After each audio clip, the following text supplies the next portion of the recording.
Welcome folks, I am Jaby KOAY, and these are the 10 reasons I feel Avengers Endgame is the best comic book film of all time. Let me preface this with saying there will be minor spoilers, but major plot twists are left out of this video. And second, when I say of all time, I mean everything up to now. Obviously, I don't have access to a lot of Avengers Endgame footage, so you're gonna see a lot of filler clips in here.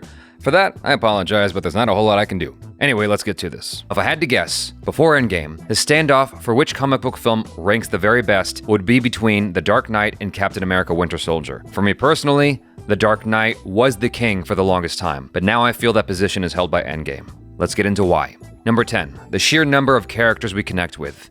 Going by roster alone, the only other film to rival Endgame's collection of heroes is its precursor, Infinity War. But having a buttload of characters doesn't mean anything without feeling a sense of connection to those characters. And in my opinion, not only does Endgame boast a huge roster, but it somehow got us to really feel connected with each of its several main characters, their losses, their needs, their obstacles, and emotional state at any given moment.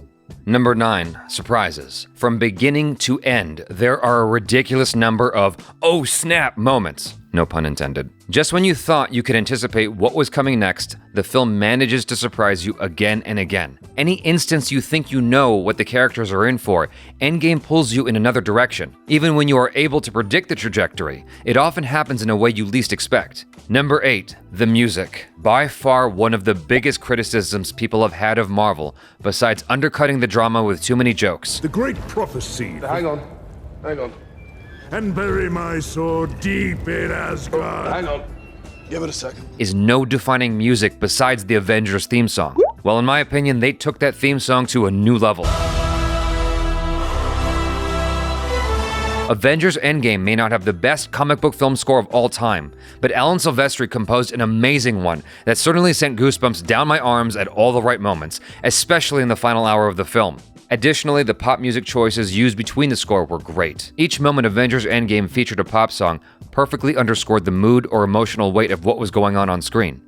Also, they were just cool songs. I like them a lot. Number 7, consequences and moments to grieve. One of my personal favorites of live-action content produced by Marvel is Daredevil, and a big reason why is because of meaningful consequences, and that quality is ever present in Avengers Endgame. Consequences from Infinity War have incredible weight in Endgame, and naturally with action, more consequences arrive in Endgame itself, and they are always meaningful. But those consequences aren't brushed past at any point in Endgame, as the filmmakers allowed us time to grieve in ways that most comic book films never do. But what makes Endgame stand above the rest in this regard is that consequences aren't just meaningful to the characters in the story, but for the audience as well. In The Dark Knight, when Bruce Wayne loses Rachel, while it clearly had meaning for Bruce, it didn't mean as much to me as I didn't care about Rachel as much as the movie wanted me to. Whereas anything important to the characters in Endgame was also important to me. When sacrifices are made for the greater good, I felt the pain of those sacrifices with the characters on screen. Marry that with the time for grieving the film allows us to have when we feel a loss, and you have a comic book film that feels more real than the rest. Number 6, not a wasted moment. While Avengers Endgame is 3 hours long, it felt like a shorter film than Infinity War.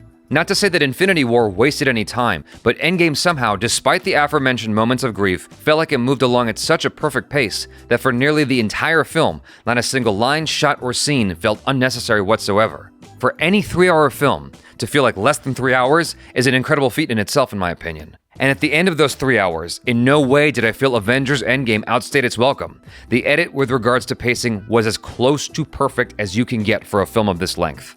Alright, these next 5 are where some minor spoilers come in, but have likely been talked about all over the internet. So if you've managed to avoid that, and you don't want to hear anything else about Endgame because you haven't seen it yet, you best turn back now.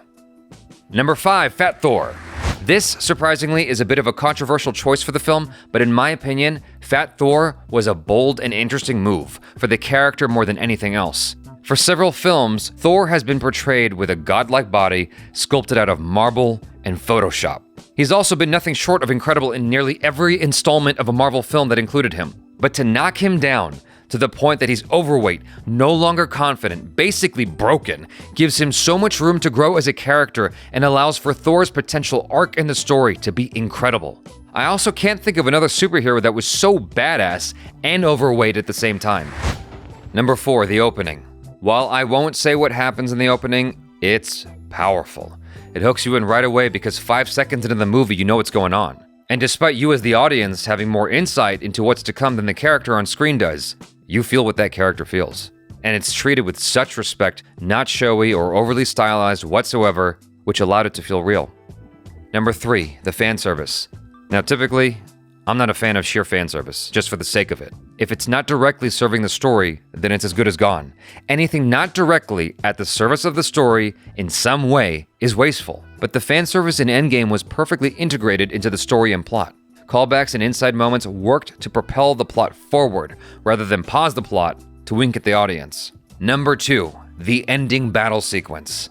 Again, I won't say what happens, but anyone who's been paying any attention to these films can guess there'd be a huge war sequence to conclude the story. And this is the best war sequence ever made, in my opinion. Just hands down, the best war sequence ever made. If you watch any other war sequence in any other film, fantasy or otherwise, you generally get a lot of orchestrated and choreographed chaos. But from start to finish, the ending battle of Endgame had you hooked, not just from a place of excitement, but it's emotional as well. Every single shot and action was important and had a very clear trajectory. The camera work's synchronous movement with the action is unparalleled, and the battle builds and builds and builds in the most meaningful way possible, littered with amazing fantasy combat that doesn't for 1 second feel confusing or generic. It's nothing short of powerful and amazing. Number 1, how it hits you in the feels. No other comic book movie has moved me to tears as much as Avengers Endgame.